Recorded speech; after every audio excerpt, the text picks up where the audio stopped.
शारीरिक व्याधींनी शरीर खचलंय, औषधोपचार करूनही जुन्यातल्या जुन्या आजारातून सुटका होत नाहीये, मग आषाढ महिन्यातील ही एक तिथी तुमच्या आयुष्यात आरोग्याचं अमृत घेऊन येऊ शकते. कोणतेही कठीण व्रत जमत नसेल तर येत्या 10 जुलैला म्हणजेच योगिनी एकादशीला केलेला हा एक छोटा उपाय तुमच्या शरीराला आणि मनाला रोगाच्या पाशातून मुक्त करू शकतो.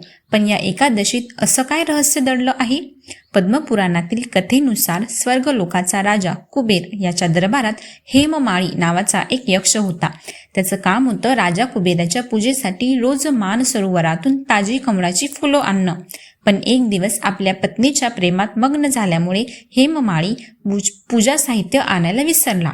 जेव्हा कुबेराला हे समजले तेव्हा त्याने क्रोधाच्या भरात हेममाळीला शाप दिला, तू मृत्यूलोकात जाशील आणि तुझ्या शरीराला कुष्ठरोग होईल. शापामुळे हेममाली पृथ्वीवर आला. त्याचे सुंदर शरीर कुरूप आणि वेदनामय झाले.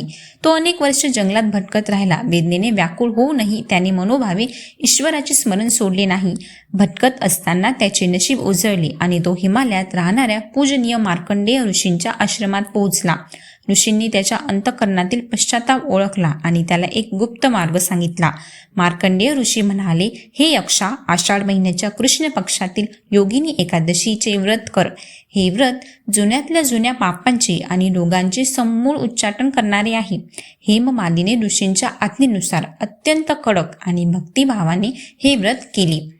पुराणात असे सांगितले आहे की व्रत पूर्ण होताच हेममाळीचा रोग नष्ट झाला आणि त्याला त्याचे दिव्य निरोगी शरीर पुन्हा प्राप्त झाले. शास्त्रानुसार या दिवशी विष्णूचरणी अर्पण केलेले पाण्याचे एक थेंब आणि तुळशीचे दल शरीरातील नकारात्मक ऊर्जा नष्ट करते. मित्रांनो, आजच्या व्यस्त जीवनशैलीत शरीर आजारी पडणं सामान्य झाले, पण शारीरिक उपचारांसोबतच जेव्हा आत्म्याला अध्यात्माची जोड मिळते तेव्हा अशक्य गोष्टीही शक्य होतात. येत्या 10 जुलैला पूर्ण उपवास जमत नसेल तर सात्विक राहून भगवान विष्णूची पूजा करा आणि तुमच्या आरोग्यासाठी प्रार्थना करा. तुमच्या ओळखीतील जी व्यक्ती बऱ्याच दिवसांपासून आजारी आहे त्यांना हा व्हिडिओ नक्की शेअर करा. कदाचित तुमची ही एक शेअर केलेली माहिती त्यांच्यासाठी आरोग्याची नवी पहाट ठरेल.